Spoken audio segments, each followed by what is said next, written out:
안녕하십니까. 강영한의원TV 이영윤 원장입니다. 임신 초기에 산모분들을 괴롭게 하는 것 중 하나가 임신 중 과다 구토, 그러니까 이제 입덧입니다. 대부분 이제 특별한 치료 없이 그냥 항구토제를 복용하시거나 아니면 그냥 참다가 내원하시는 경우를 보게 되는데요. 한의원에서는 어떻게 치료하는지, 어떤 효과가 있는지 알려드리겠습니다. 이런 구역감에 대한 개선은 한의원 치료로 비교적 뚜렷하게 나타나는 편입니다.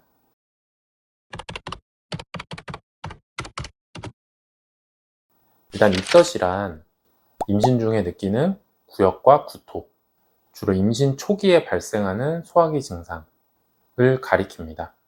이제 과거의 한의학 서적에서 임신 5조라는 입덧을 가리키는 용어는 임신 22주차가 끝나기 전에 시작되는 완고하고 심한 구토로 정의됩니다. 입덧의 원인과 기전에 대해서 정확하게 알려진 바가 없습니다.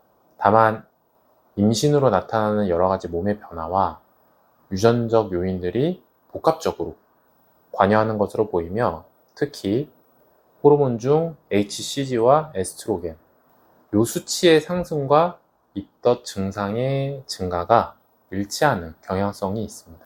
결국 이제 원인을 잘 모르기 때문에 치료도 증상을 완화시키는 대증요법으로 접근하게 되는데요. 왜냐면 이제 이 시기만 잘 넘기면은 증상이 없어지거든요. 입덧 증상은 잘 아시다시피 메스꺼움, 헛구역질, 가벼운 구토, 식욕 부진과 그리고 음식물에 대한 기호의 이제 변화, 원래 좋아하던 음식인데 못 먹겠다든지 이제 이런 식으로 나타나게 됩니다. 이런 이제 입덧은 장기적이고 심한 오심, 그러니까 매식거림이나 구토, 탈수, 심한 케톤요증, 소변에 이제 케톤체가 섞여 나오는 거고요. 그리고 체중의 5% 정도의 감소 등의 특징을 보입니다. 이런 입덧은 전체 임신 중에 약 0.3%에서 2% 정도에서 발생하고요. 임신의 이제 전반기, 초반에 입원하게 되는 가장 흔한 원인이 되기도 합니다. 전체 임신 중에서 조기 진통 다음으로 흔한 주요 입원 원인이라고 합니다. 그러니까 입덧이 오는 게 굉장히 심하게 오는 분들은 정말 힘들어 하신다는 거죠.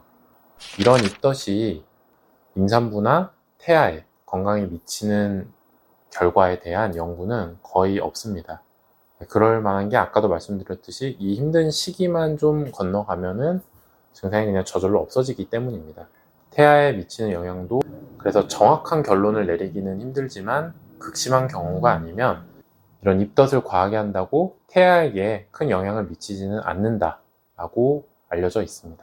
한의원 치료 같은 경우에 중요한 게 이제 침치료와 전기침 치료, 그리고 테이프 침 치료, 이런 자극을 여기 내관혈에 줍니다.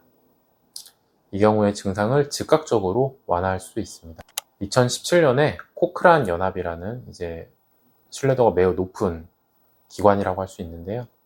이 코크란 연합에서도 여기 내관열의 정중신경 자극은 오심 구토 억제에 매우 효과적이다라고 발표했습니다.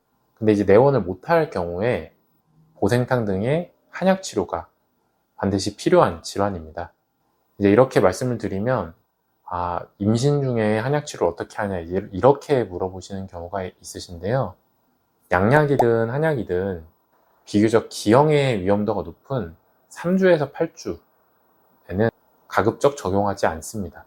그 이후의 시기에는 복약이 가능합니다. 한약 처방 중에서 임산부나 태아에게 유해하다고 확인이 된 약제들이 있습니다. 그런 약제들 종류는 이런 입덧에 쓸 때는 포함되지가 않습니다. 그러니까 임신 중에도 크게 불편하시다면은 3주에서 8주 시기가 아니라면 내원하셔서 한약 처방을 받으시면 되겠습니다.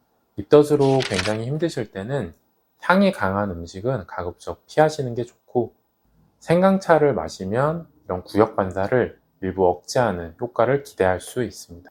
아시다시피 입덧은 굉장히 위중한 질환은 아닙니다. 산모나 태아에게 영향을 끼치는 질환은 아닌데, 하지만 임신 중에 산모의 삶의 질을 굉장히 많이 떨어뜨리는 질환입니다.